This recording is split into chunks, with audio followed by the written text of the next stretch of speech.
Welcome to the What Drives You podcast.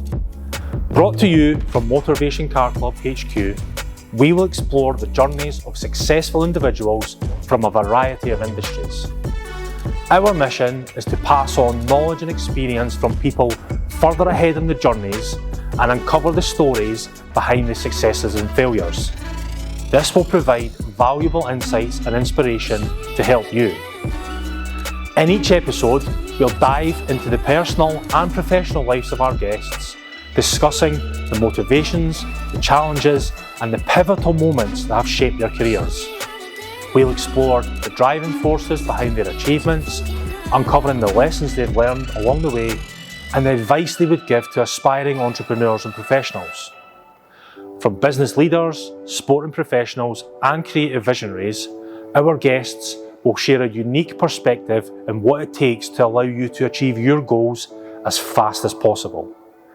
Join us as we embark on this exciting journey, discovering the passions and motivations that drive some of the most influential figures in their respective fields. So buckle up and get ready to be inspired.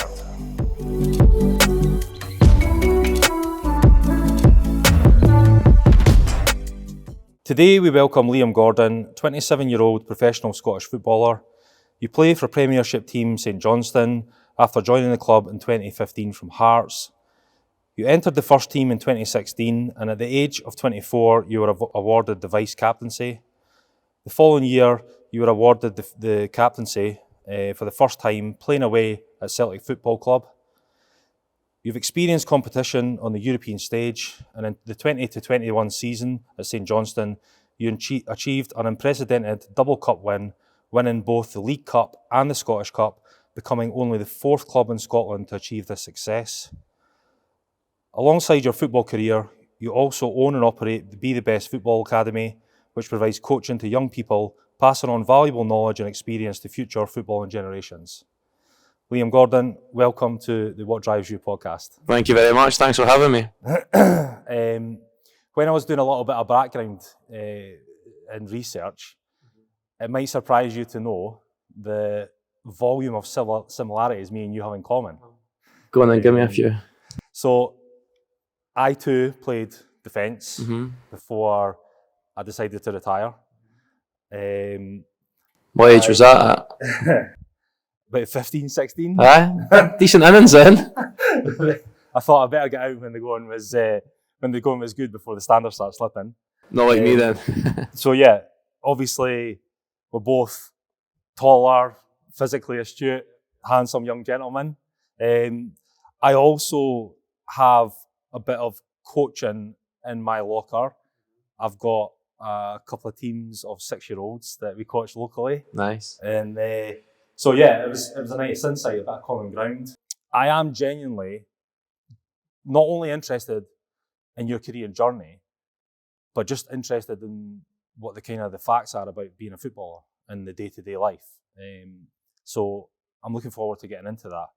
The 90 minutes work a week joke would probably wear thin sometimes, especially when people can't see exactly what goes on at the back of it. So hopefully we can get into that. One thing I'm kind of interested when I was thinking about your journey was, what did you used to say to the school teacher when she was going about the room asking what you wanted to be when you grew up? I think we both know the answer to that one. It was just the standard football shout that I think every other boy in my class had. And yeah, I've obviously been fortunate enough to turn that dream into reality. But yeah, that's kind of what I was focused on growing up when I was kind of probably that 10 to 12 age. You always want to be a footballer, but it's not really a serious thought. It's just kind of that, I want to be a footballer, everyone wants to. But as you start getting into my teenage years and start progressing, then that's when I really kind of found it, and that's when I really looked to take it serious and try and kick on. So, what did your school years look like? They were really good. I was a good kid. I just liked a little bit of a joke around. My teachers would always say that parents' evening was always a frustrating night for me and one that I always dreaded. But no, listen, I really enjoyed my school years. Looking back, and if I had my son, or daughter, I would be telling them to do the exact opposite of what I done. Just apply yourself a bit more. Something that what I do in my job right now is a complete opposite. I'm all about that. But yeah, I think it was just young, kind of naive, inexperienced, and that obviously soon changed. During your schooling years and in the football capacity and stuff, what kind of role models did you have? Growing up, role models in a football department, I always looked up to players, Rio Ferdinand, John Terry, Nemanja Vidic, guys in my position that I always just loved watching. I was a Man United fan, my English team growing up. My dad supported them, my uncle, my papa, so I always loved watching them and had all the strips. And then from a realistic point of view, growing up, my role models were always my dad and my papa. Obviously, my mum and my grandma and my nanny, they were massive as well. But for me being a boy, I was always looking up to my dad and always looking up to my papa and just had so much admiration and respect for them, and I just kind of always wanted to be kind of as close to them as I possibly could. Okay. So, what was the admiration based on? Were they footballing guys or? No, it had nothing to do with football. Albeit my dad was he was a good player. I've heard that from a lot of people. Good amateur, kind of probably should have played junior, but gets to a point where he's working 6 days a week. He's got a young family, so the kind of football had to take a back step from him. And my papa was never much of a player. My uncle, he was a good junior player in Perth, played for Jeanfield Canoe. I would go and watch him and my dad sometimes if he got the Saturday afternoon off. But it was just purely from a respect point of view and just how much I admired their work ethic and what they'd done for their families. Did you say they worked 6 days a week? Yeah, my dad and my papa would, yeah. Okay. They'd work Monday to Friday, and it wasn't just a case of 9 to 5, it'd be before and after hours. The hours, the extra kind of training what I do that no one sees, they were doing that in their job, and it's just something that I've always had in me, and it's something that I've always respected so much, and it's something that it just became natural to me. But certainly just their work ethic and what they would do for their loved ones is something that has always been massive in my life. It's maybe safe to say with you then kids do what they see, not what you tell them. Yeah, 100%. It goes from everything. It's you lead by example, and those will follow. I was obviously brought up the right way, and yeah, my dad was obviously lucky enough to have a child like me that had that. But yeah, straight A student. That's it, man. That's it. Yeah. But no, listen, it was. I had a good childhood. I really enjoyed it, and my mum was a massive part as well. She was maybe the soft touch that I could go to, and my dad was getting on to me a wee bit. But no, my family are the most important thing in my life. Okay, I think for any parents out there, it's a difficult line to walk between tough love and just love, isn't it? Yeah, definitely now as well. Yeah. The world's changing, and I see that. I've seen that growing up. I've seen that now, obviously, having the football academy. You get all different kinds of parenting methods. You get all the parents that know everything, know the best ways, and then you get some that maybe just have that kind of relaxed approach, but sometimes that can be detrimental to the kid as well. Sometimes you need that push in the right direction or pushed into something that they maybe don't want to do. So it's just finding that fine line, and it's probably the most difficult job in the world, being a parent. But yeah, there's all ways to do it, and who am I to say which is right and which is wrong? But I grew up with the kind of the tough love from my dad, and it's something that I think set me up to be who I am. Your dad must have been some a consistent factor in your life, I'm assuming, with your training journey. Mm-hmm. Yeah. You commit a lot of time to that as well. Early doors when you're playing boys club, it's just in and around Perth, so it's fine. My neighbours would take me 1 week, my mum, any family member, and it's sort of when you make that step to the pro youth where my dad's having to rush home from work on a Friday, have me through at Bathgate for 6:30 when he's meant to finish at 5 o'clock. He's having to finish early, so he's going into his work before, so he's catching up on his job. He's taking me through on a Friday night and staying from Bathgate to 7 o'clock to 9 o'clock on a Friday night. I'm sure he's got better things to do, but no, he didn't moan once. We had it religiously. We'd go in, I'd train, we'd go get our dinner, and then have our dinner on the way home, and then he was back up the next morning early doors for his work. So he's had to make a lot of sacrifices, and that's one thing I always think about when the going's good and when it's tough. Always remember not the sacrifices that I've made, but everyone's made for me, and that's what keeps me going. That must have laid a really strong foundation in you and your dad's relationship as well. Mm-hmm. Huge. Throughout my whole family. Family's a close family growing up. There was a lot of us, but it was a close-knit family. And that came from my dad's side. Obviously, my papa, my grandma, what they built together was incredible, and just everyone having each other's back. It was just always the most important thing growing up was family. And then obviously my mum's side, mum's English, but even when we'd go down there, it was just a close family that just everyone just loved. Great support network. Yeah, 100%, and it's so important growing up, but especially now, the position I find myself in, that support network and who you surround yourself with, it's invaluable. So, at what age did you really start getting committed to the game? Seriously, I started taking it probably when I was probably about 13, 14, and that wasn't when I was in the pro youth system. That was just when I was playing the boys club, when I started to realise that I've got a bit here. But then when I went pro youth for the first time, that had been about 14, and I was in a position where throughout my whole school life, all my mates were playing pro youth and I was playing boys club, and I just think it was amazing that they were going playing all these other professional teams, and it was just something I was so invested in it, and I always wanted to be that guy, but I wasn't at the start, so that's what drove me. I've been throughout my whole life one of them ones that have always been, I love to prove people wrong, and it was just something that's always fueled me, and it fuels me to this day. But yeah, growing up, it was probably about 14 when I went to that pro youth. That's when I really kind of went, you know what, give it everything because you've got a right chance here.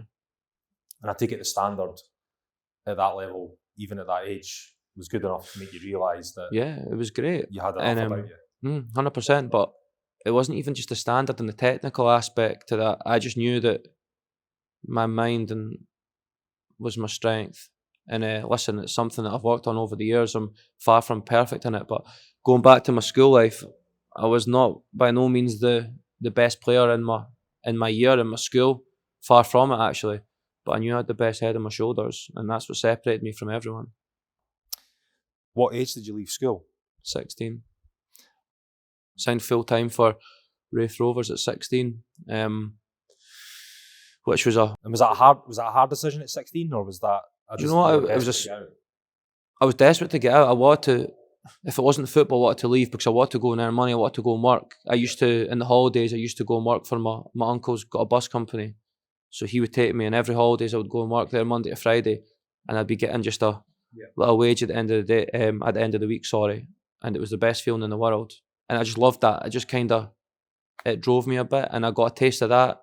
So I wanted to go and do that, whatever that was going to be. If that was me going to be a joiner, which is something that interested me when I was younger.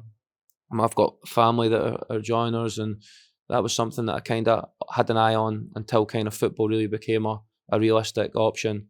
So, yeah. So when you leave school at 16 and you start pursuing a career, like, what does that look like? Because 16 is quite young. Yeah, it is. It's young. I went to Raith Rovers, so during the time at the Championship, they were a hybrid club, so you had some full-time guys and then you had other guys that were still part-time, so you still had guys that were going out sparkies all day and then coming in and training at night. But you would be the youngest. But I would be full-time, yeah, and there was a group of us, so it'd be, you would train Monday and Friday, just the full-time guys, and then you train Tuesday, Thursday nights with other ones that would come in. But that was a brilliant experience for me in terms of shaping my career. Raith Rovers, growing up, was the old school way of the jobs we had to do. Like we were cleaning stands, we were putting the laundry on, we were helping dishing up the lunch for the first team, because I was obviously the youngest. I was in the first team at that time, but we were the youngest, so we were just doing every job under the sun. And they're a good sized club, but they've not got the financial packages that the teams that have played for as well. So you're touching on the old school there. Or do you think you're kind of the last generation that I would say so. that kind of had that? And I still see a couple of the kids now coming through that I see myself in them. What did that teach you? Like having to do all these kind of duties that were non-football.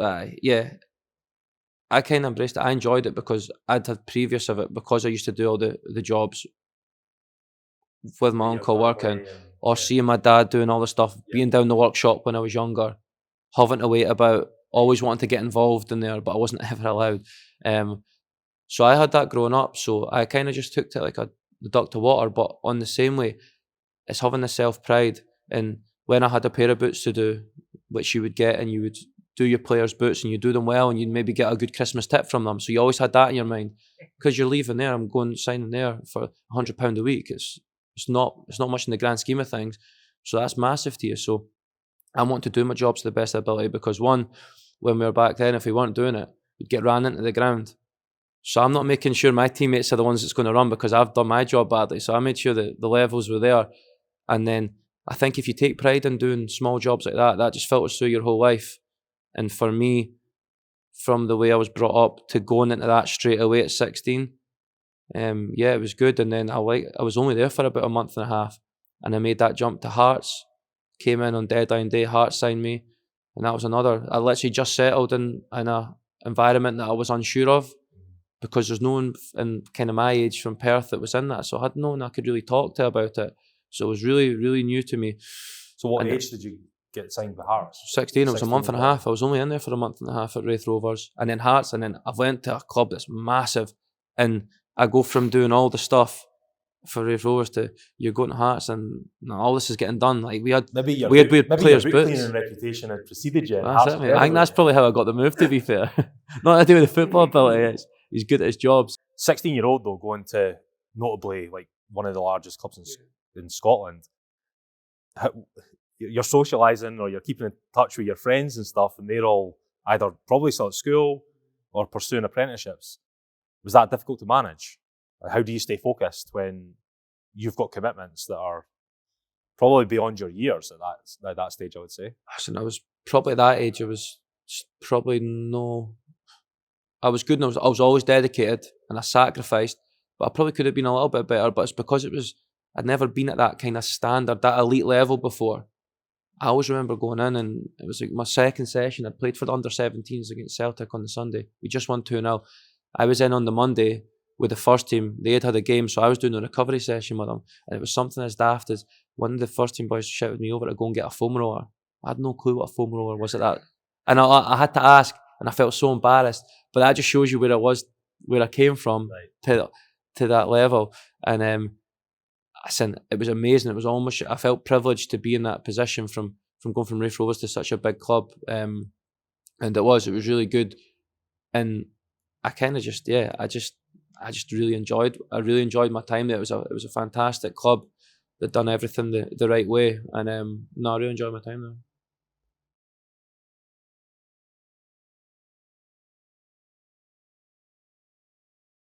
So at that age, at 16, at what point did you start feeling like a footballer? When you first sign the contract, you obviously get a feeling of like, wow, this is cool, I'm a footballer. But I knew in the back of my head that I was a million miles away from ever saying that I'd made it as a footballer. And that was just literally the start of my journey. Some people, I think, they don't think it's the end, but they think that's it done. And that's what catches so many of them out. And for me, that was just only the start. And listen, I obviously signed a contract, and it was great saying I played football and that. But for me, I had a bigger vision down the line, that I had so many hard years ahead of me, a proper grit and grind, and yeah. It must have been intimidating. Oh, it was just intimidating. It's when your players' boots are a bit wet, and then the next day they're too dry, and then the next day they're too crispy, and then you're getting put in the boot room, lights turned off and battered basically, and polished to head to toe.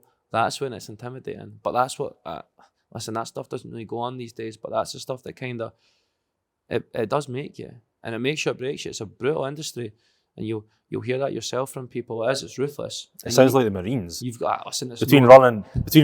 I don't think it's anywhere near that level. For a 16-year-old. But listen, no, it's intimidating. Especially, I wasn't going back to Wraith Rovers. I wasn't going into a youth team like I was at Hearts, which when I made the move, I was going into a first team of men, guys that had played hundreds and hundreds of games, guys that had played in the SPL that had came back down. So it was intimidating for me, and it was you have to learn fast. What was social media like back then at 16 years old for you? Back then it wasn't too bad. I was always kind of the last one of my friends to get anything. I'm just trying to think when I was at Wraith Rovers, it was pretty, I didn't have much, and then when so I what type of Hearts, that's when kind of Instagram and that started to come. Right. Twitter. But you're just young, naive, eh? You're just fearless for anything back then. So I didn't really, you just took it in your stride. It's probably not now, I think. I was really lucky, and I say that like from when I was at school, I just missed it, because I think it'll be really difficult growing up in this day and age with the social media and all the platforms and just how people can get to you so easily. So I was really fortunate that I kind of just missed that. So it wasn't dangerous for me growing up, but I can completely understand how it can be so detrimental these days. So you signed for Saints in 2015, and at the age of 24, am I right? You were given the captaincy. Yeah. I was our captain. I think he'd taken it ill overnight. And there was a couple of us. Well, there was me and another guy that was just me. Usually, the vice captains. If there was ever meetings or whatever, we were the two to go in. And I got the armband for the very first time.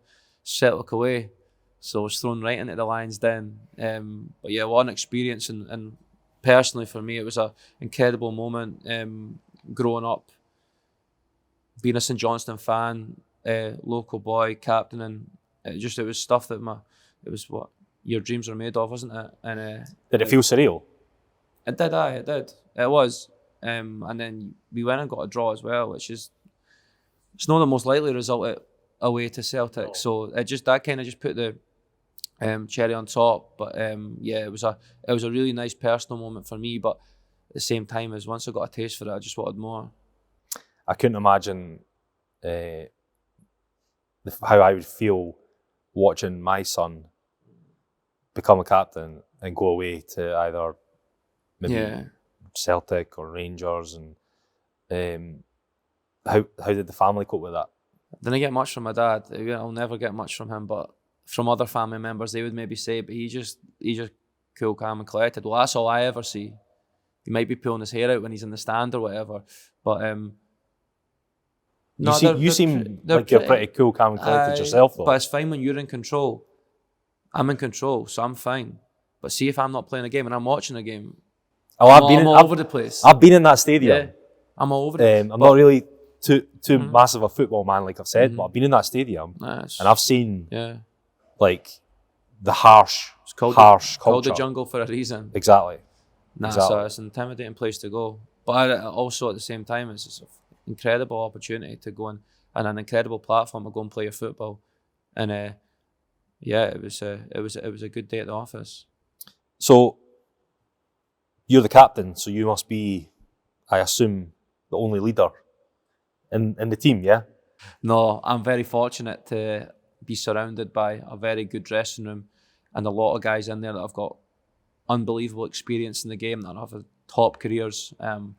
So yeah, it's great for me because I'm still looked at probably as a young captain if you're probably to go through the leagues and in all the different teams. So it's always great for me to be able to kind of lean on the shoulders of all those around me, and even if I'm just picking the brain of a couple of them every now and then, it's just, what would you do in this situation? Like, I done that. How did you feel that was? And just going around, I've got so many leaders around me, which is great. And listen, it makes my life easier as well because I'm not the one that everyone needs to always look up to. There's 5 or 6 of us in that changing room that if there's any issues or any problems, then all of us are there. I think having a leadership role with that, like the captaincy, regardless whether you're in sport, in business, whatever, it's going to be pressure. So how have you learned to cope with that pressure? Is that a natural thing, or have you had to do some work and build some tools? Yeah, well, listen, pressure's the one thing in life that can get to people, isn't it? It's one of the hardest things to control. But over the years, it's kind of turning it from a negative into a positive and enjoying the pressure. The way I look at it is if you're not feeling the pressure, I feel like you're doing the wrong thing. Pressure comes when it's something that's hard work, something that you're scared of, a challenge ahead. So by me looking at that and I'm feeling pressure because this is where I should be. It's testing me, and that's what you want to be. You want to be tested in life, don't you? You don't want to be comfortable.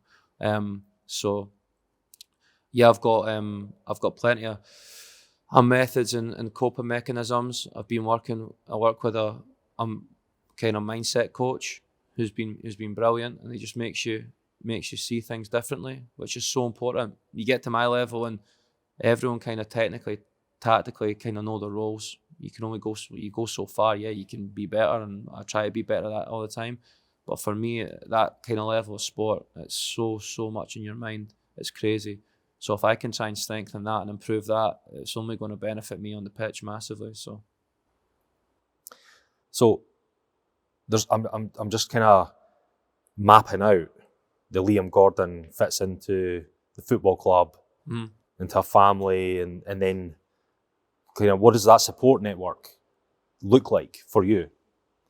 It's huge. Like I said, I just touched on it earlier on. You have to surround yourself with the right people, the people that want the same things in life as you. And listen, I've been really fortunate. The friends that I've had growing up, even the friends that I've had from the years and years and years ago, everyone wants the best for me, and I want the best for my friends as well. And that's my family. Obviously, that goes without saying. But it's always having I've not really got any new friends from when I was growing up. I've got the odd few, but they've came on board because they're like me. They think the same. They want the same. So that improves me, improves them, and we can drive together. And then I've also got my mates that I've always grown up with that I love to bits. But listen, it's different. They have different lives, they have different jobs, and it changes. And sometimes it's difficult to tie in with them. But it gets to a point where you always hear the famous saying, "You're just a small circle," but it's one of them ones where it's true. The smaller the circle, and you surround yourself with the better people, then it's going to get the best version of me. Do you think that's probably helped your approach to the pressure? You've probably seen, I'm sure, people that have the ability in your industry, but haven't maybe made the cut. Seen it hundreds of times, and that's just me personally. In football, you hear it all the time. You'll go down the pub, have a couple of pints, and I was this, I could have been this player, I used to play for them, I had a trial at them, and you're like, well, why are you here then? What was your excuse? And you'll hear them all this time, all the same excuses. But yeah, I just had that in me. I just had that, and you can't, I don't know. I don't think it's something that you can really teach. You can improve it, but you've got to have it. You've got to have it deep inside, and it's just that burning kind of passion, desire.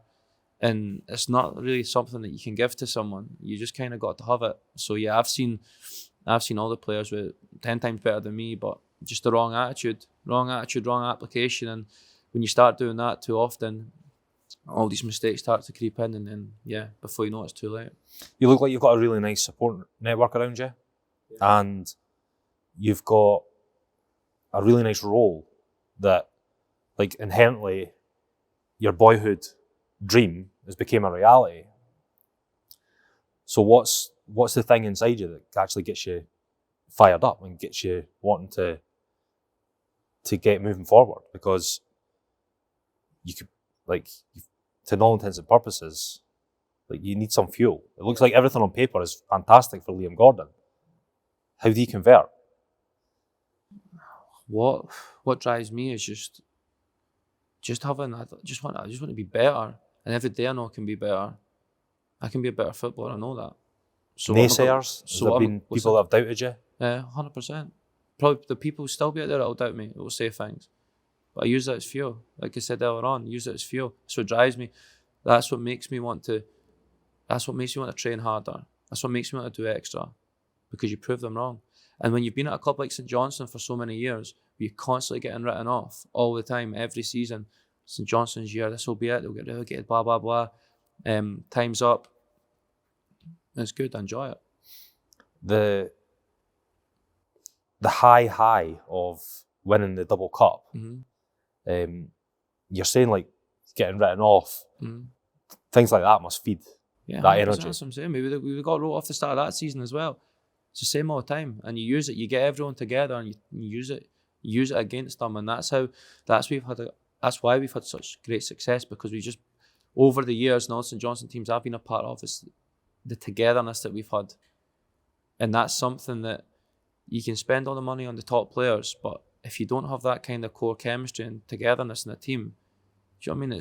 It's a struggle. It's a struggle. I think you can see it sometimes with all the teams that will spend a lot of money, but sometimes you just can't. There's things that you can't buy, and you can only create by the right individuals, and I think that's something that we've always been really good at. So when you're going to the bigger clubs and playing against I'm not going to say the better players, but the people that inherently do the same job as you, but they get paid more money. Yeah. That's the harsh fact. Yeah. You could get demoralised with that. Yeah, you could. At the end of the day, you're like, there are 11 humans on the pitch and so are we, but how are they? Listen, you're right, they are. There's teams, there's players that you play against that are better than you. So there's like a massive, and if you look at the league compared to the Old Firm, to us, to even your Edinburgh clubs and your Aberdeen, the financial gap is massive. It's huge. So how do you bring it closer? What can you do? Because we can't go and buy the same players that are of the technical ability. So let's try and get closer by working harder than them, having a better changing room, having a better morale, giving us more energy on the pitch, because we're all in there and we all want to fight together, because we all love playing for each other and we love fighting and running hard and tackling for each other. And that's, as a St Johnstone, that's how you close the gap, and that's how we've had success for so many years.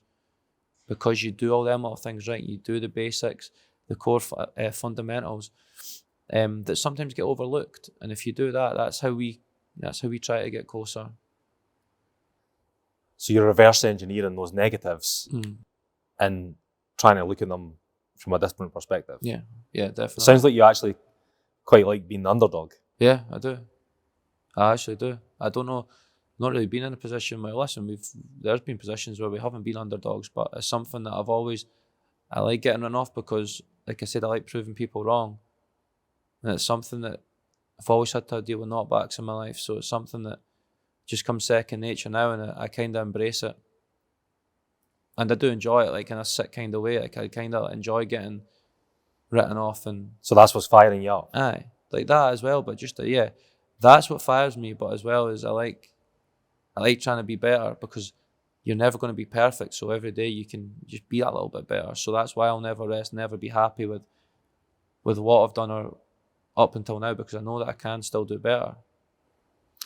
So out there's lots of youngsters who are dreaming about being that professional footballer. Yeah.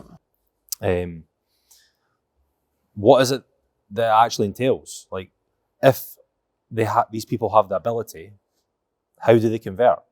And how can they convert that from a standpoint that they think, well, actually, if I do this, this, and this, then I'm going to give myself the best chance of making it?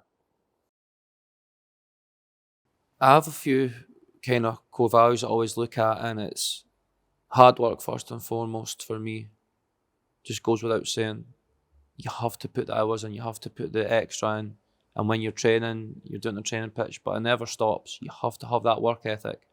You see all these top players, and just because you see them scoring all the goals and making the incredible passes and all the nice play, like, their work ethic's second to none, and that's just what gets them to that level. And that's just on top of having, like, undoubted ability.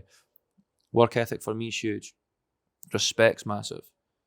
Respect for yourself, respect for your teammates, respect for everyone around you. If you treat people with respect and you have respect for yourself, that goes a huge way. Desire, huge. Desire to go that little bit further. Something that just kind of always burning inside you, that's going to just keep you going. Like you're saying to me, like, what fuels you? That's my desire, because I want to get better. And it's a sacrifice as well for any young players. You have to sacrifice so many times. So many times I've had to miss out on stuff with my friends, family, my girlfriend. It's hard, but that's just That's the harsh reality of the job. That's the industry you're in. So for young kids, you have to be able to be prepared to give up and dedicate yourself to your craft. And there's at times, when I was maybe younger, I could have been a little bit better, but I soon changed that once It's interesting to me that the first thing you said there was about hard work. Not just you need to have the talent. No. Listen, the talent, you have to have talent. Like we all know that if you want to play at like a certain level. But for me, I would choose hard work over talent every day of the week. And you see that old phrase like, without hard work, do you know what I mean? You're not going to be... And it's true in your case. No. Because like you're saying, in your younger years, you weren't predominantly the most talented. Yeah, exactly. But then over the years, I've worked hard at being improving technically. And listen, it wasn't like I wasn't good. Yeah, like totally, I did have it, and I was good, but I just improved it. I kept improving it, but always had that work ethic at the same time. And see if you can get both of them working in the right direction. It's a dangerous combination to have. Looking back at the double cup win, how much did momentum play in that, and what was that journey like? It was mad. It still doesn't feel real, if I'm honest. It was crazy. It's like something out of a movie. Yeah, it was. I can't even remember what it was, but the odds for it were like insane. Like, and I just wish somebody had I just put it on. But remember you were hearing about like the Leicester winning the Premier League and their odds, but I think ours was even, I don't know if it was the same or double, but I just remember when the fans going on about it. Did you realise? Just sums it up, just how ridiculous it was. It was just ridiculous. But going back to momentum. Like, so you're building momentum, right? Mm. You get a couple of wins. Do you remember there was a point at which, I'm just imagining here, the whole dressing room looked at each other and went...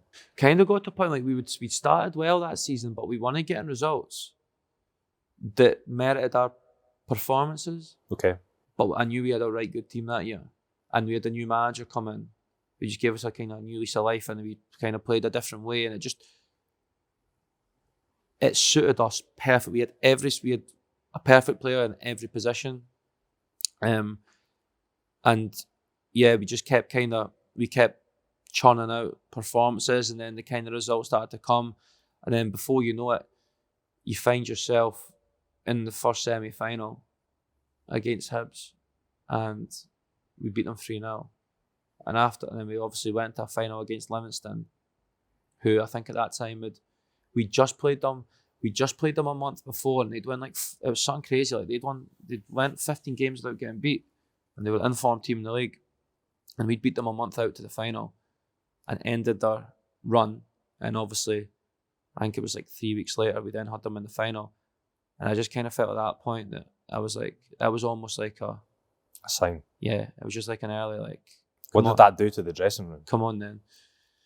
Because if you're loving beating underdogs, you must have had. There must have been a moment you thought. We just had that. I was stepping on that pitch, and I just didn't feel like anyone was. Like, if they're going to listen, we were going to lose games. People were going to beat us, but I knew that it was going to have to be one hell of a performance from the other team. They weren't going to out rework us. Listen, we might lose from a little bit of individual brilliance, which happens sometimes, and I can accept that every day of the week. But I knew we weren't going to get outfought or outworked with the players that we had in that squad.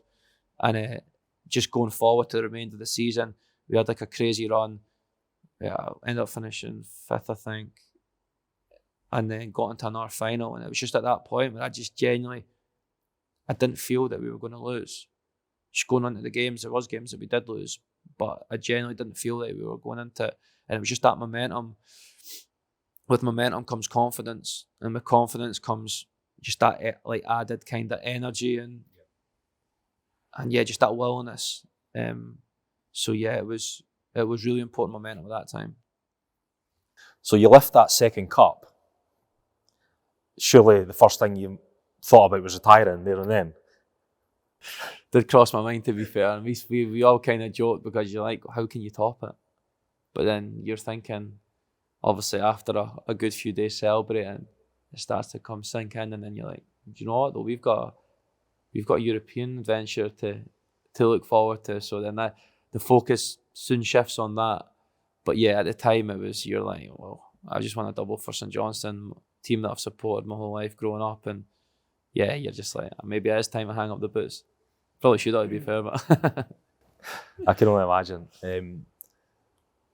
So not too much patting yourselves on the back for too long then. Back to the grind. Listen, there was patting ourselves on the back. When I say that, it wasn't like, oh, look at what we've done. It was just more just the enjoyment of celebrating.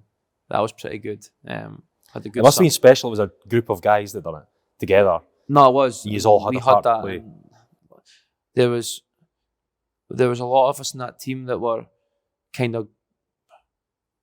Obviously, I came to St Johnstone when I'd been 19, but there was guys from the youth academy that kind of, and even ones that were kind of younger that I'd played against, that came up for that team. I think, I'm just trying to think off the top of my head, but we had like, it was like myself, Chris Kane, Xander Clark, Jason Kerr, Ali McCann. Like we came through like the youth almost, and to do it with them was so special. And then there was obviously guys that had been there for so many years, and club legends, guys that I'd grown up watching, like Murray Davison, Liam Craig. It was just amazing. It was a great team, and full of just great guys that all had the same idea, and we're all on the same page. And say if you've got 11 boys willing to work for each other, run for each other, and fight for each other, it can go a long way. So that must have gave you the highest of highs. Yeah. Listen, I don't think that gets beaten, to be fair, because that'll never be done again. I don't think. Listen, I hope I'm wrong, but just the way the game is now, it was just ridiculous.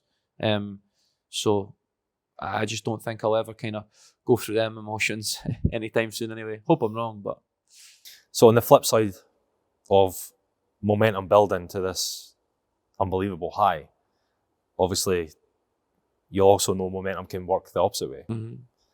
Yeah, no, 100%. I've had it time and time again, but even going from that, like I just had the highs of the European games. Galatasaray at home, when playing them away, it's one of the most known like hostile atmospheres. You're whistled for 90 minutes and we get a draw away to Galatasaray. It was just incredible. It was just another surreal moment. Like, what's actually going on here? Like, I'm playing for St Johnstone in the Europa League against Galatasaray, and we just drew against them. Like, what's going on? And then obviously got beat at home, but to a sellout, I think it was a record crowd, amazing. And then I had the highs to going over to Austria to play Lask in the Conference League. Drew 1-1, should have beat them over there, and they were a top side. I think they're in the Europa League now, like doing really well. We drew 1-1 with them, and I got a knock in that game. And then I back past the keeper, no one near me, and I just felt something on my knee. Anyway, I played on the game and got back, and I'd partially tore all my patella tendon, so I missed the second leg, and that was for me the biggest game of my life, because if we won that game, we would have got European football for the first time in St Johnstone's history to Christmas, and it would have been the biggest payday for St Johnstone as well, because the money that they were getting for that, they were getting something like, I think it was like 2.5 or 3 million, and every game they were getting like, for the TV and it was crazy what they were getting. So I was up there to go in there in the space of a week, not even a week, 5 days, because I would have got, it was, my scan got delayed as well, my results. So I was up here to there in the space of 5 days, and that just shows you that's what football's like. You're there 1 minute, and the next day, or the next few days, next week, you can be there.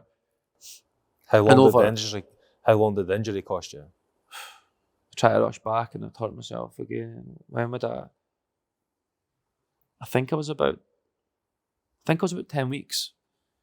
Because I'd partially tore it, so it wasn't bad. But if I was to fully tear the patella, that's just you're out for like serious time. Like you're talking a year. That's a really bad one.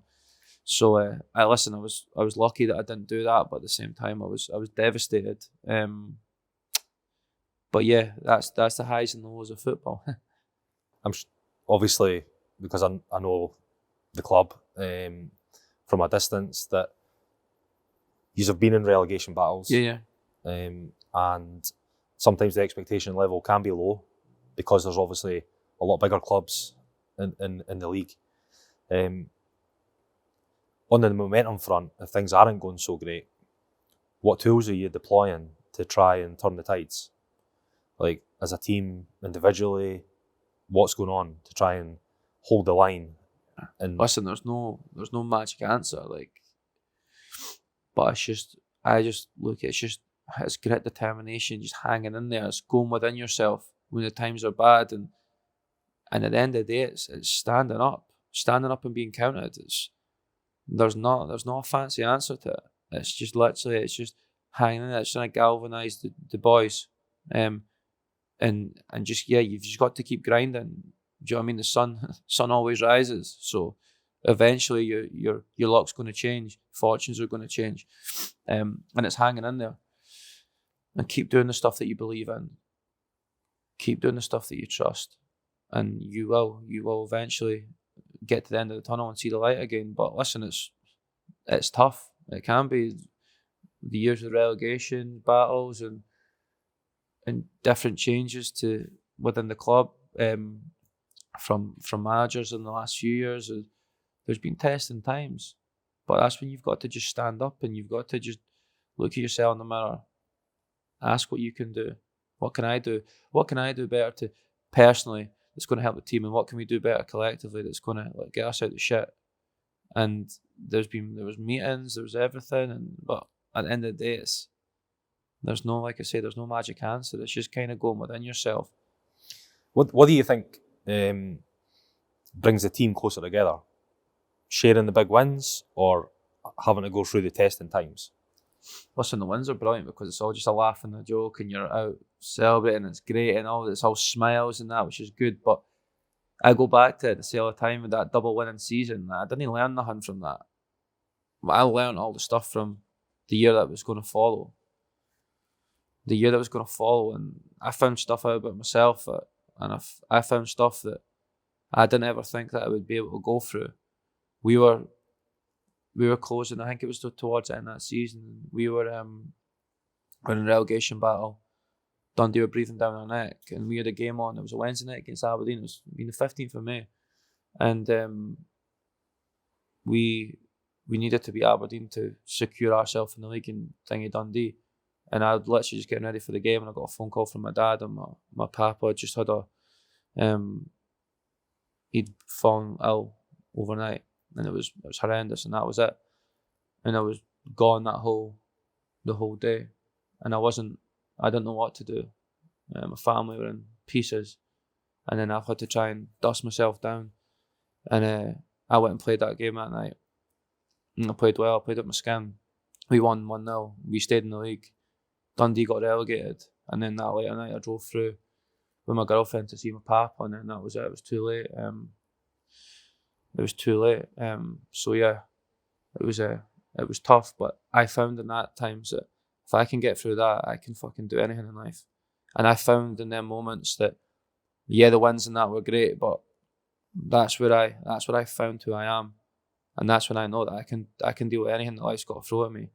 And it was from them moments, them dark moments, and when everyone's on top of you and you feel like you can't breathe, I know that I can handle anything. Liam, there's a lot of guys that would have not played that game. No, I know, but at the end of the day, he would have wanted me to play, so that's why I done it. He's a St Johnstone fan as well, so he'd have been fucking raging at me if I didn't play and we got beat. So that's just the way you got to look at it. But that's just as well. That's the way that kind of being brought up. Like my dad and my uncle were like, listen, we'll back you whatever your decision you make. And my grandma said the same, but they all said to me, he'd want you playing the game. So, yeah, that's just kind of, just getting pushed in the right direction. And after I'd done it, I was delighted I'd done it because I'd done it. Obviously, it was important for the club, but it was important for myself as well. And yeah, you learn yourself in them times. Learn about yourself a lot. So it's just taking inherently what a lot of people couldn't handle, never mind having to go and perform. And I don't even know what it is. It's not discipline. Because it's just I don't know what the word is, but it's just taking yourself. It's just going places that you never want to go. But see, when you go and you accomplish it and you get through it, could you emotionally detach that night? Did you just go through the motions, or was... Before it, my head was up my arse. But then as soon as that whistle went, I just went in a different mode. And I'm thinking to myself, like, how can I be sitting here, like, moaning about playing a game of football when he would anything be doing that right now? So it was it was testing times, but it's all these life situations. This is what builds you, and obviously I wish it never happened, but it was a huge step in terms of my life and how I can perceive and deal with a lot of situations. And I came in a horrendous situation. I look at the positives, and it almost came out as a different person from it. Certainly nobody could criticise you that night for turning out and putting in the performance. But No. I'm sure... but that's what you're dealing with. If I turned up and played that game and had a beast and cost us, then, do you know what I mean? No one knows what's going on behind the scenes, and that's what it comes to all the time with the professional. Looks this amazing. Well, I was trying to list who has an input into your performances, and between the journalists, the pundits, the fans, 100%. the managers, the coach, your colleagues, your friends and family. You never know what's going on behind the scenes, and that even goes for me. Sometimes my mate could be having an off day, and I'm hammering him, shouting him, but you never know what's going on behind the scenes, and it happens a lot. You, like you say, everyone just sees you out there on the pitch, and that's where you get judged. But what's your approach to the criticism? When you're younger, you always want to. I remember growing up, you loved hearing all the good stuff about you and that, and then as you get older, you start to see it creeps in, and you start to notice a bit more. And then I just kind of, for me, I look at it that I would never take criticism off someone that I would never take advice from. And going off that quote, I think it just gives you a bit of closure. That why would I care what I'm getting slated from so and so? Like, what's he done? How could he be telling me how I should be playing football? You don't tell him how to do his job. No, I don't tell him how to put a door frame or whatever. Do you know what I mean? That's the reality of it. It's opinions at the end of the day, and you'll get fans that'll pay money and they have a right to voice their opinion. Listen, that doesn't bother me. But in terms of it getting to me, I've found over the years I can shrug it off. I'm big enough. I'm strong enough. I can deal with it. It's more for others that you forget about, your friends and your family. If they don't listen, the way the world is with this online, the Twitter and all the nonsense you can see and read on that, it's a tough playground to be in. And you got to be thick-skinned. But for me, I can deal with it. I know I can. But it probably affects others, and I won't see that. Like my dad, if he's hears something, he's not going to turn around and say it to me. Same with my girlfriend. Same with my mum, and my sister. And they're going to want to try and protect you and filter. Yeah, 100%. But it's not just me that I worry about or feel bad for. It's for all the stuff that they have to go through, because of me. But like I say, that's the nature of the beast. There's no point moaning about it, because I would still rather be in the situation than not be. Obviously, where we're at culturally in this generation, some people find it really difficult to handle any sort of criticism. Yeah.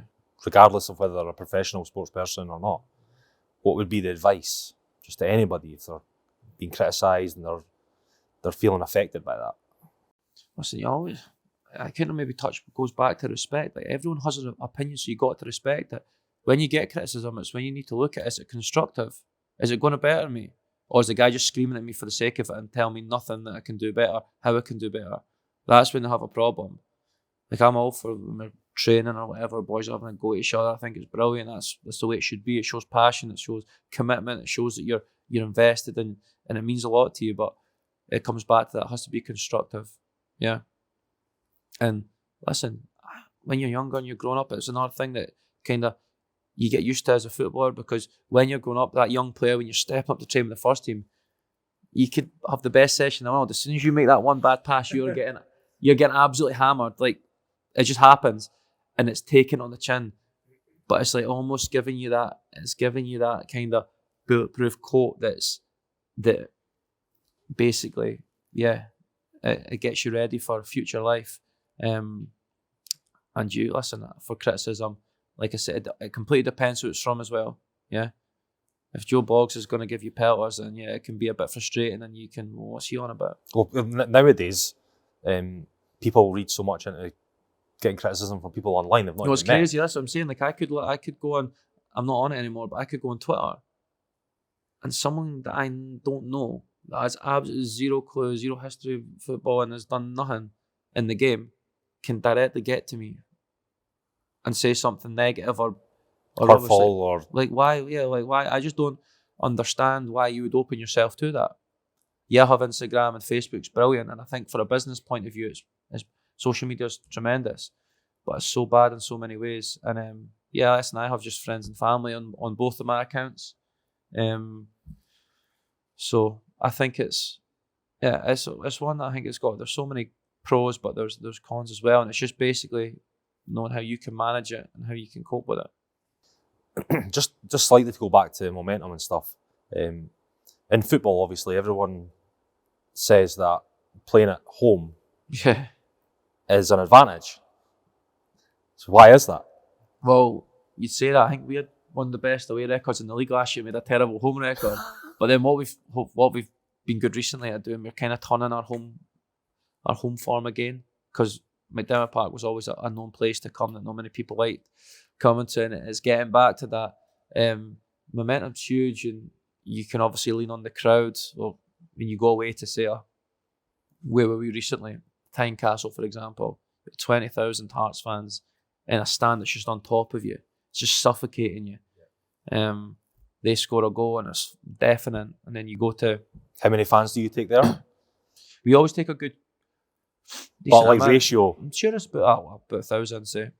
So 20 to 1? So, yeah, exactly. So is that why... Sometimes, last year, for example, go back to the underdog mentality, embrace it. Nobody gives us a chance going away there. No one gives us a chance.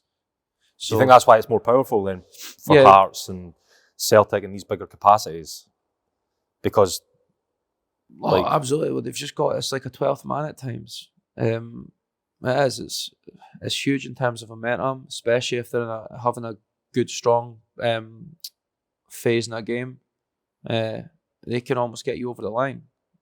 And I've seen it at times when you go into like your Parkhead and your Ibrox, and you're under the cosh for a wee bit, and the crowd are just getting louder and louder, and then the ball starts moving quicker because the players that you're playing against have just got that extra wee bit in them because they're getting the energy from the crowd, and it's giving that momentum. And so it's like an extended support network. Yeah, 100%. Yeah. So, but listen, it can go against you as well. So it's one of them ones where it can go massively for you, but at the same time it can do the exact opposite. So at the ripe old age of 27, you've obviously been through a lot in your career to date. How do you feel about the game now that you're the boyhood dreamer who's turned it in reality, and you've served your time, got some stripes, got experiences? How do you feel about the game in respect to, is it everything that you wished it would be? Yeah, it was everything I wished it would be, and it would be more. Like it's given me a good life, and it's given me an opportunity to do something that I've only ever dreamed of, that I've loved doing ever since I was a wee boy. So I'm forever grateful for that. And looking forward, I still want so much more out the game, and I believe that I can get that, and whatever that is. But I've still got plenty more to give, and I hope the game has plenty more to give me as well. Do you feel like you're just getting in your stride, or do you feel like... Yeah, listen, I'm at an age now where I've been there. I've done quite a lot. I've been through kind of the most that football could probably throw at you. So yeah, I've learned. I've had the experiences that I've needed, good and bad, and it set me up. So yeah, I think I'm at an age now where it's ready just to kind of keep my stride on, stay in my lane, and just keep going and just keep pushing and striving all the time. I'm only asking this from a personal context as well, because at your age, 27, obviously, like, you've got a lot of experience in your sector, and you look very accomplished and confident, and mentally you're like firing on all cylinders. I started my first business at 26, and I probably look back now and think it was maybe too young. Yeah. So that's the flip side. You're feeling like you're just getting that confidence. Yeah. Whereas looking back, I think maybe I had too much confidence.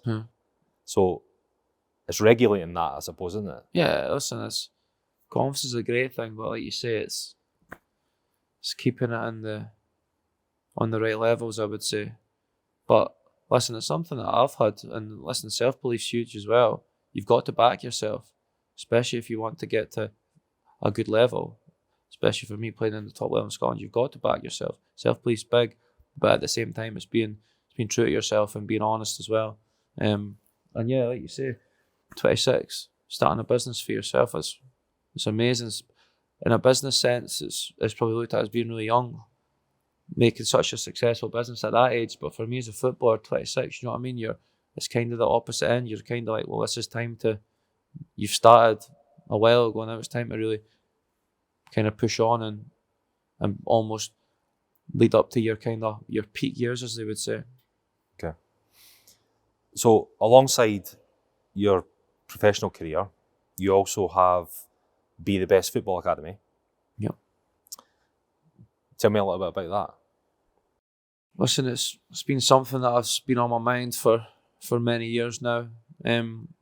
Growing up in the Perth area, I just trained maybe once a week with my boys club, and the rest of it was kicking a ball off a wall with my mates out in the street playing, which, listen, I wouldn't change for the world. It was incredible. But I just kind of wish I maybe had just that extra level of training once or twice a week.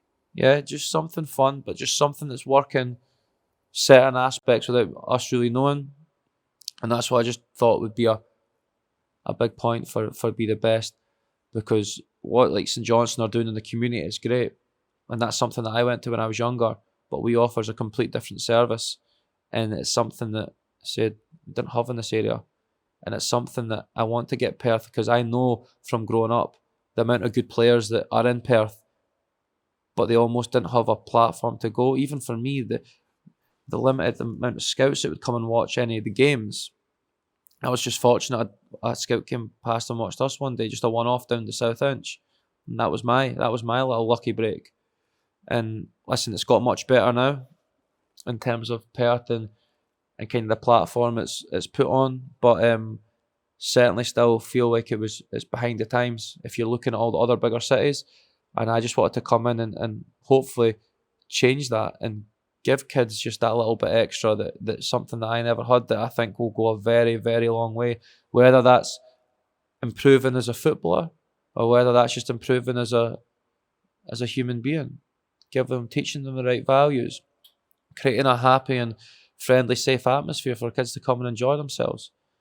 I doesn't get on to the kids for misplacing passes or missing the goals. I just want them to have a good time, but I just want them to, and I will touch on it. I don't harm them. I'm not like a sergeant there that's going crazy at them, but I want them to work hard. I want them to get in habits of working hard, because they do that with me, they'll start doing it hopefully more in school, and then before you know it, they've got their job at 16 or go to uni or whatever, and they've just kind of got the basic fundamentals that I had growing up that I think are so important for the kids. And as well, it's an opportunity for local coaches that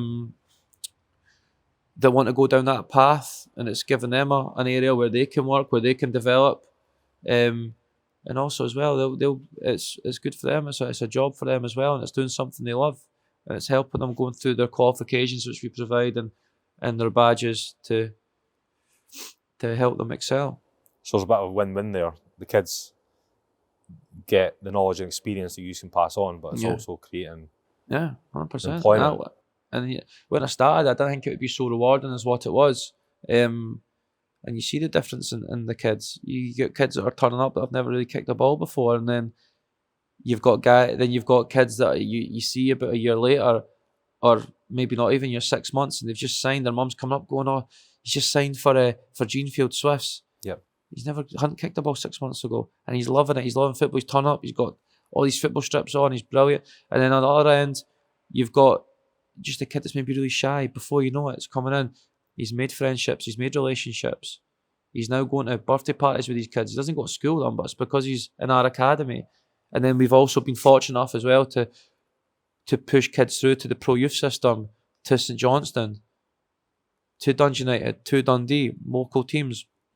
If I see a kid straight away and I think they've got a little bit, straight on to St Johnstone, so it's helping them as well. Yeah, because the last thing I want is kids in my area going to elsewhere. And I can be helping them coming through. They can be the next Liam Gordon. Well, I wouldn't say that myself, but I wouldn't want that the case with them. Poor them. It's true though. Poor them, but yeah, listen there. So I want them to have that opportunity, and I want to be able to help them as much as possible. So do my coaches, to give them the chance.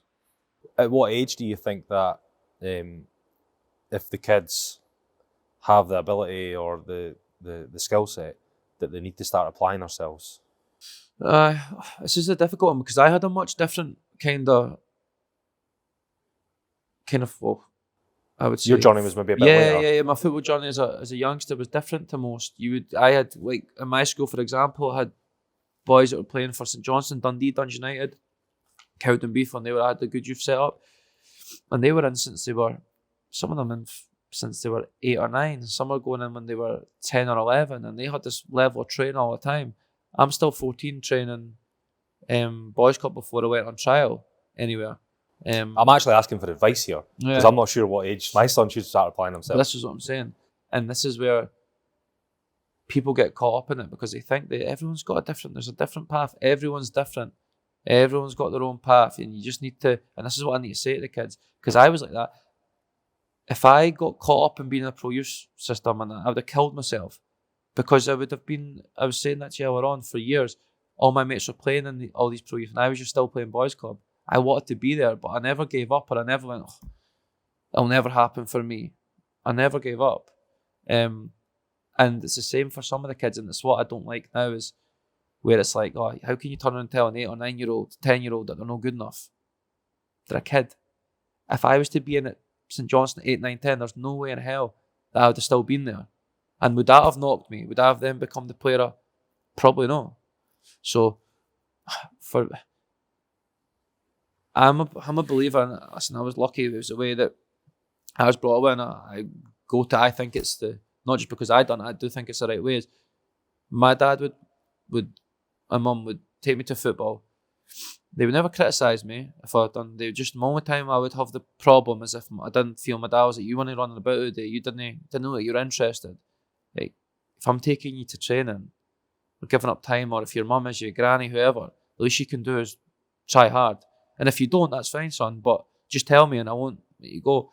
So I had that freedom from an early age where, well, it was down to me. Like, he's not going to turn around and shout at me he's not going to force me to go.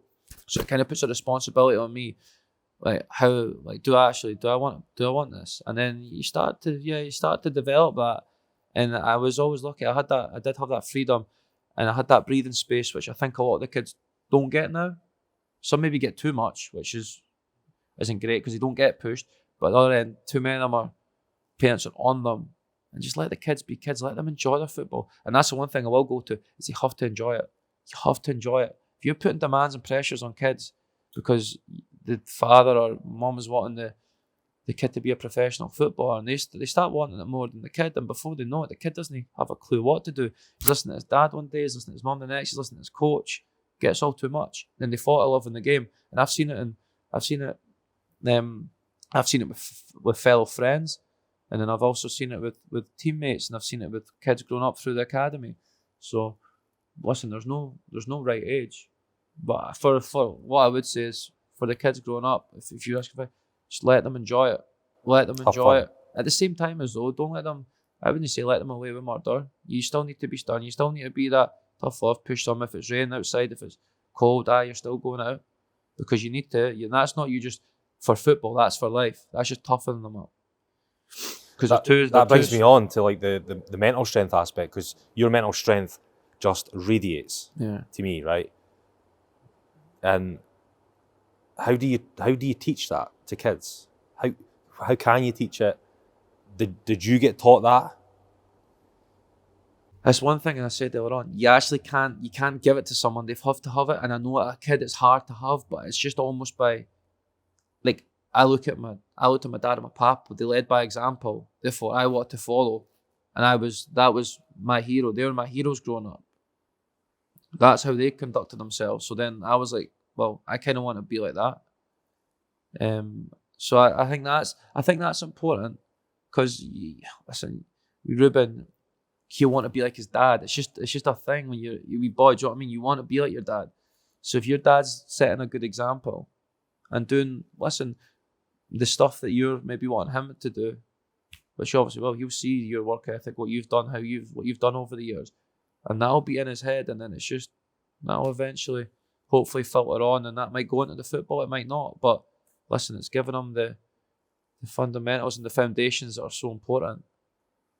I suppose for us as parents, all we're looking to provide is freedom, like to make their own choices. Yeah, so they need to want to do it themselves. I know at that age it's you're 6 or you're 7 and you can sit in and play your PlayStation. Of course you're going to do that. Like, very few 6, 7-year-olds are going to be like, right, let's piss down outside right now. Let's go and kick a ball.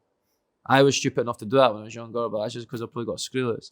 But yeah, I think it's the comfort they have, and listen, I'm not saying throw them out in the rain or whatever, but when it's training or they've got something, I think it's half the battle in life is showing up and turning up, and if you can get that into them at an early age, I think it'll stand them in good stead.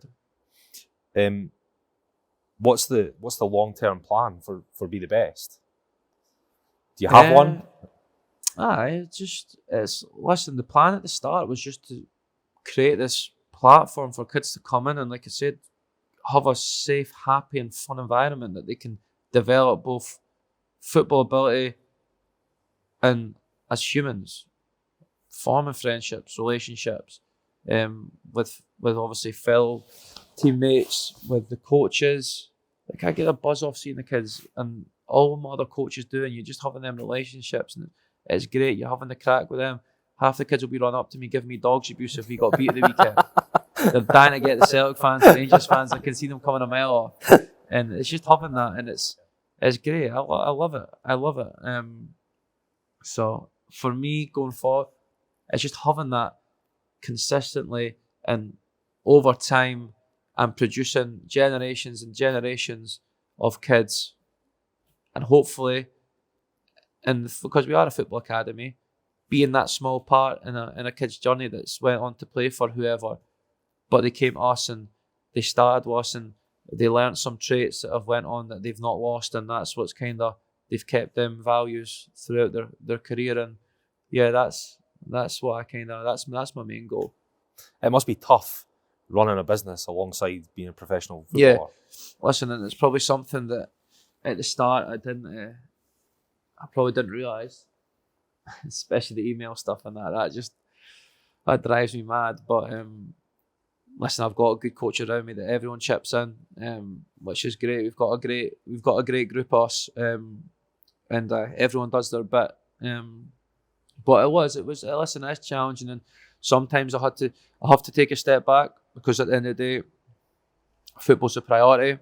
So if that's meaning missing like classes for a week, it has to be done, because I've built that academy because of football. That has to stay the priority. So that's just the way the cookie crumbles. And listen, as much as I would love to be there all the time, I can't. It's just physically, it's not possible.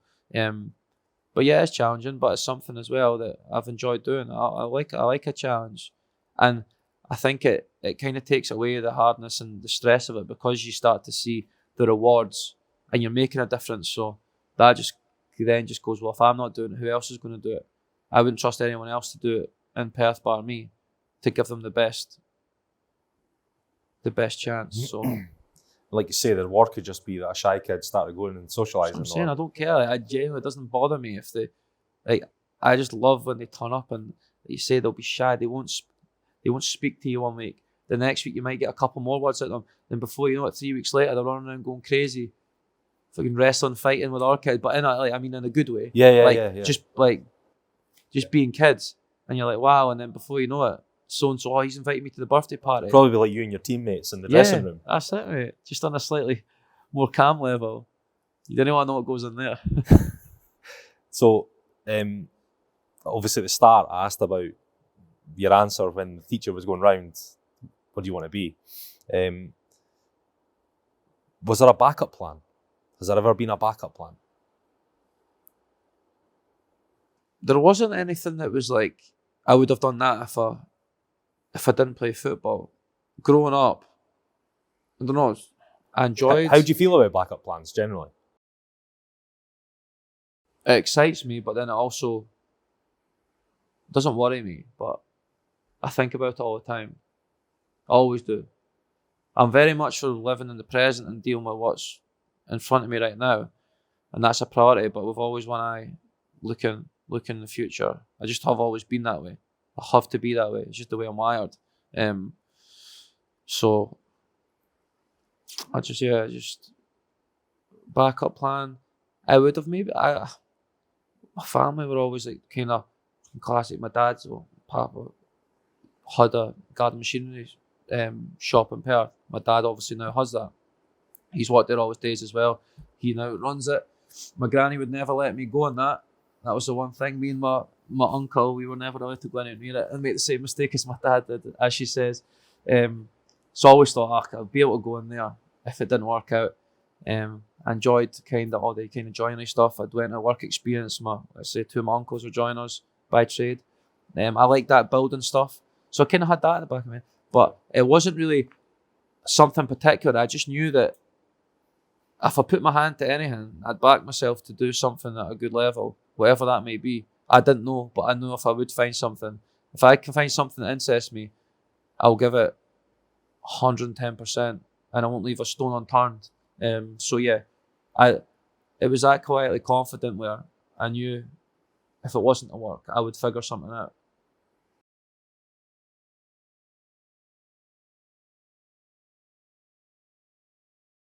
So although you're still young, you do have a lot of experience in your industry, and everyone knows that footballers at some point are going to have to retire.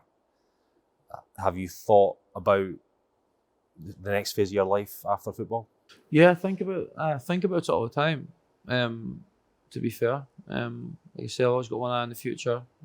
Whatever that may be, I'm not 100% sure yet, but I've got a couple of things in the pipeline that'll hopefully be set up and in full flow for when the day does come that I do finish playing football. Hopefully that's not for a wee while yet, but yeah, you're right. Like you say, it's a shorter career than others, isn't it? So yeah, you can't be kidding yourself on. The day will eventually come, and I want to be in a position when I do call the time on it, that I have something set up that's going to just be a nice, easy transition. One thing that I do really like about you is your energy and clarity, and just your general approach. So I'm sure no matter what you're going to go into, that you'll achieve everything you want. Well, I'd hope so. It's one thing I'll go back to. It won't be through lack of effort if I was to ever fail, and that's one thing I can always look back on. I like knowing that I have no regrets in my life. And if something didn't work out, like I said, it wasn't from a lack of effort. And I've tried to give everything my all, and I think that's all you can ever ask for. I'm conscious I don't want to take up too much more of your time, so we need to start drawing things to a close. I just wanted to say, obviously, there is much better qualified people out there. However, I came to watch you play yesterday evening. Mm-hmm. And it was a really exciting finish to the game, Mm-hmm. and all the fans enjoyed it, so well done. Thank you.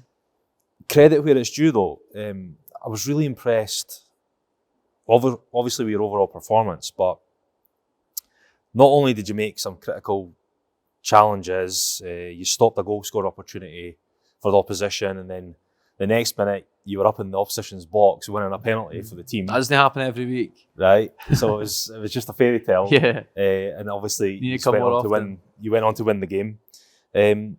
One thing I did notice about you and the way that you operated, you just displayed a lot of patience and a lot of composure. You must have picked the right game to come to then, because it's not usually obviously that good. you're vocal, Yeah. but me looking at it objectively, I was obviously keeping more eyes on you than everyone else, but that's the two things that kind of really resonated. Mm-hmm. Just the patience and composure, Mm-hmm. and just biding your time. Mm-hmm. I'm quite interested in what kind of learning opportunities there are for people and how highly you rate having patience. Patience is huge, and it's something that I've had to learn from an early age. The patience when I wasn't getting picked for a pro youth team and when I was at the boys club. The patience then when I was going to maybe Hearts and there was a lot of players in front of me. The patience when I then go to St Johnstone as well in a similar situation, trying to break through the team, and I've got guys ahead of me that are club legends, that are playing, that are top players, and I'm trying to get their position off them. That's where you have to have patience. There's plenty of times where I know that other people in my position would have chucked it. Can't be bothered with this. I'm never going to get in. But for me, patience, perseverance, huge. And it's one thing, always just keep your head down, work hard, work away when nobody's watching, and that's when it'll pay huge dividends. And yeah, patience is a huge thing. And yeah, it's just keeping yourself level-headed in the kind of tough times. And yeah, the patience will eventually prevail. I did display patience myself last night because it took you to the 96th minute to win the game. Me as well, trust me. But in the lifestyle everyone's now involved in and the social media generation, it must be hard even for somebody like yourself to have that patience sometimes when you see your colleagues or other teams and how their lifestyle is, and how's that relatable to people, just the general Joe Blogs in the street? Yes, it's just the world we live in now. It just feels just like it's a constant competition with people, doesn't it? But it's one thing that I've just had, I don't know why, it's just something that's ingrained in me, that I'm unique, I'm different, and so are you. Everyone's different, so how can I compare myself to you? How can you compare yourself to me? Even in football terms, someone that's in the same industry as me, you can't get caught up in comparing yourself to other people. Be thinking, and I see guys will be on about, how's he playing for them on that amount a week when I'm here or whatever, and you're like, well, you just got to stay in your own lane, mate. Like, you're on your, just listen. People might say it's cringy and what is, but you've got to stay in your own lane, and it's your own path, and you've got to accept that and make the most of it. That's the best way I look at it. I don't compare myself to anyone because I'm my own person. No one else is like me, and I'm not like someone else. So what's the point in comparing? It's you've just got to look after yourself and try to be the best version of myself, and that's going to give me the best chance in whatever I do. Do you agree though that that's a symptom of society? 100%. Yes. Yeah, it's massive. It's massive. Some people in your industry will probably get caught up in the hype. Yeah, 100%. Yeah, you will. You'll get caught up in it, and it'll, like I say, it'll chew you up and spit you out before you know it, and then it's too late, and then it's gone. The dream's gone, and all this, like you say, the lifestyle that you once wanted or whatever, not even just the lifestyle, the career, the reputation, whatever it is that drives people, it can soon pass you by. You have enough pressure on your shoulders than trying to keep up with anyone else, I'm sure, as well. Yeah. No, that's what I'm saying. I've got enough on my plate. It's tough enough trying to please me and for myself to have the standards and meet my standards that I need to worry about anyone else. So I think it's important that you put that pressure on yourself, where it's healthy pressure. I'm not setting goals where I'm not able to reach and they're not realistic. There's little goals that I can reach, not comfortably, but I know that I will get there if I apply myself in the way that I can. And then it's when I beat that goal, meet that goal. What's next? What do you mean by healthy goals? Ones that are realistic, ones that aren't just like, it's not like me saying let's go win another double for St Johnstone. something how's that? That's not even almost within my control, because if it's not in my control, we could get to another two finals. I could have the best game of my life, but we lost a goal because of someone else. It's something that, like, realistic goals that I can control, that I know that without it's no one else's hands, it's in my hands. And if I can reach them and keep delivering them, that's what. Obviously, we're sat down here in Motorvation HQ, and there's potentially a couple of goals sat next to us right here. Yeah. How does that? Giving me for that one over there? How do they come up on your radar? Listen, it's a difficult one, and it's one where we get caught up in it these days, I think, sometimes, with the way people is. And I'm all for it if someone wants a nice watch, someone wants a nice car, and that's what drives you 100%. You need to find what drives you, the famous quote from the man himself. But yeah, just for me personally, listen, everyone, I'd be stupid to say that everyone does love a nice car. And listen, it's something nice to have. But for me, it just goes far. It's far more than the materials for me. And I feel like sometimes in the world we're in now, too many people get caught up in that. Far too caught up in that. They'd rather have a nice car and be driving that about and looking like they've got this lifestyle, and it's not like that. And they have it for a couple of years, and then down tools, think they're a big star, and then losing the car, they've lost all that money, and then they've maybe got a worse move because they think that they've done something that they're not. So listen, it's great. So a car's a healthy goal. Yeah, 100%. Yeah, 100%. It's set up the right way. If you're set up the right way, and you're the right person for it, 100%. I think it's a great goal to have. It's a great goal. And it's the same with loads of other things, like whatever that is. Yeah, no, listen, what you're saying, holidays, watches, yeah. all the stuff you just scrolling all the through. Stuff that you'll see day in, day out on Instagram, that people live in this amazing lifestyle. Amazing if that's what makes you want to strive and be better. I'm all for it. But then it's when you get that and you do reach them goals, it's when, no, let's not take a step back. You keep going forward. Do you realise that you come across so calm? No, not really. Because you do. You seem like nothing's really going to faze you. I'll have my moments, mate. It's not all that. Listen, do you think I'm a pretty laid back person, and it takes a lot to get under my skin. But when it does happen, do you know what I mean? It'll change. But yeah, it's just I've kind of always had that. I've had that nature. It's not. I wouldn't say laid back. It's more just it's just the approach I have.